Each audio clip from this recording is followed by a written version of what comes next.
Everybody doesn't want what you want. The question is, are you prepared to get what it is that you want? Are you prepared to make the sacrifices? Do you understand what that really means? That's why there's an Old Testament phrase that gives the best advice for human activity when it says, 6 days labor, 1 day rest.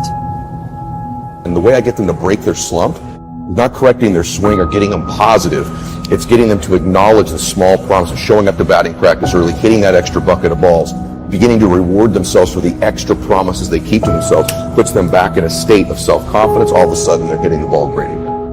Each of us needs to be the source of our own inspiration. Life's too short, and there's too much we want to accomplish to constantly be running back to books, seminars, CD or downloads to reinforce to ourselves that we can accomplish what we set our minds and hearts to. If you're a lawyer reading this book, you've already accomplished a lot.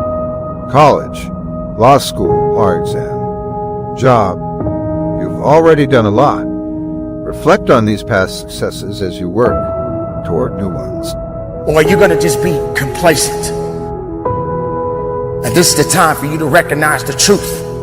This is the time for you to wake up and realize that there's something that you need to be doing. But you don't need to be doing excuses. You don't need to be so complacent and lazy about what it is that you are constantly going through in your life and giving your life less than giving your life more. Why do you socialize yourself with excuses? Why do you socialize yourself with misery? Why do you socialize yourself with being complacent? What are you afraid of? Oh, I get it. You're afraid to fail. You're afraid to go back. No one said you had to go back. All you got to do is keep pushing forward. You may fall a few times. You may slip a few times. Now, I'm sure we've taken that to mean don't work all 7 days. Take one off. Here's what it also means. Only take one off, or you're liable to lose the war. Enterprise is better than ease. If you rest too long, the jungle overtakes the village. Now here's the good news about the war between good and evil. Evil is no match for good, but good must be active. Weeds are no match for human activity, but if you stand still, how far in will they come?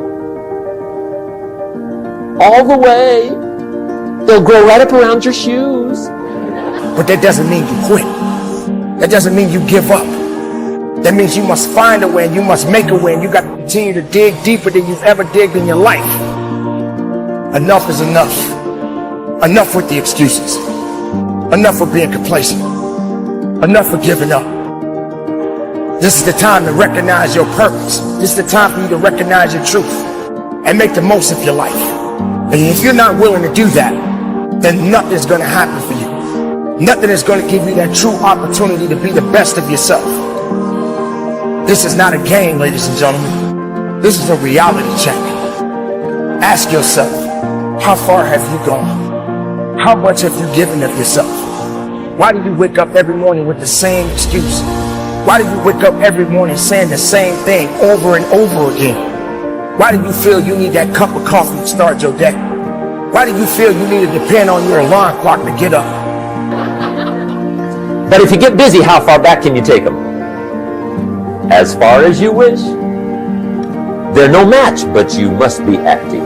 That's why the 6 and 1. Make sure you're not losing the war by taking off too much. Guess what the average years are after retirement? 6. 6. Which means don't retire. Your chances are too slim. Okay. The war between good and evil, the weeds. You got to make sure you recognize the negative, handle it, deal with it, and then go on. Let's make a list of the diseases of attitude that can wreck all your chances to do well. One of the words that destroys everything is called neglect. If you've stumbled along the way, fallen on your face, you've managed to get up and move forward. Win, lose, or draw, you're still at it. You're still getting up every one morning and facing the day. Life hasn't gotten messy. Focus on what you've done. You've done it before you can do it. Again, even if you're facing different challenges, bigger challenges, you have the talent and passions and dreams. Find where they intersect and create a plan to leverage them. And I believe the solution to self-doubt is to build something bigger than that doubt, which is to build our self-confidence. And one thing to know about the fact that you doubt yourself is, one, I struggle with it as well. One of the reasons I've had to go learn to build all these tools for myself is because in my life, my baseball career, my academic career, my business career, my speaking career, I've been riddled with self-doubt. That creeps up all the time in our lives. Am I enough? Am I good enough? Do I deserve this? Is this something that's part of my destiny? Should I be doing this? And if you're a religious person, I believe the adversary, if you believe in the adversary, I believe the adversary's greatest tool that he could use against you to get you to lose in your life is to get you discouraged and doubting. I went into the workforce. My dad thought for sure that having me do essentially menial labor jobs would teach me that I didn't want to do that, but it also made me sort of numb to that kind of work. And so I worked in a paint factory, I worked in a door factory, I worked in a paint warehouse, a paint store. My dad happened to work for a paint company, hence the theme. And I was too lazy to go get a different job. And so I literally just always took whatever was before me.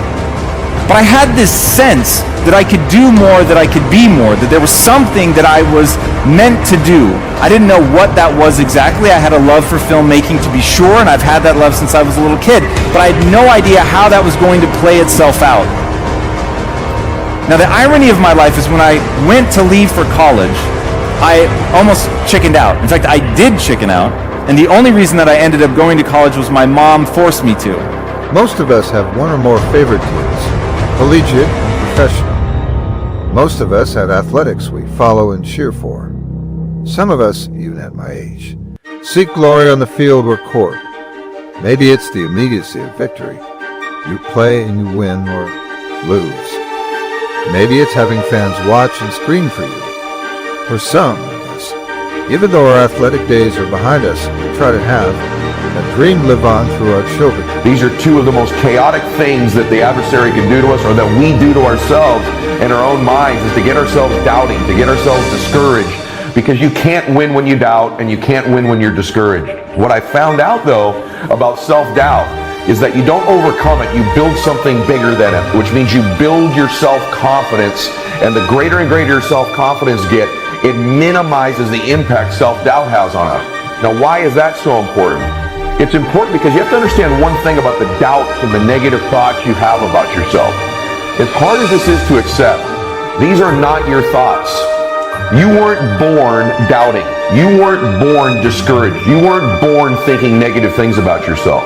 Those were thoughts that were placed in you and given to you by an external source at some time in your life.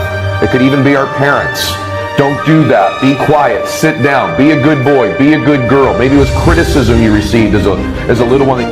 And I was having this moment of crisis. There was only me and one other kid that was leaving the state from my high school. Everybody else went to a state school. Everybody stayed together. It was that familiarity and living essentially a small life.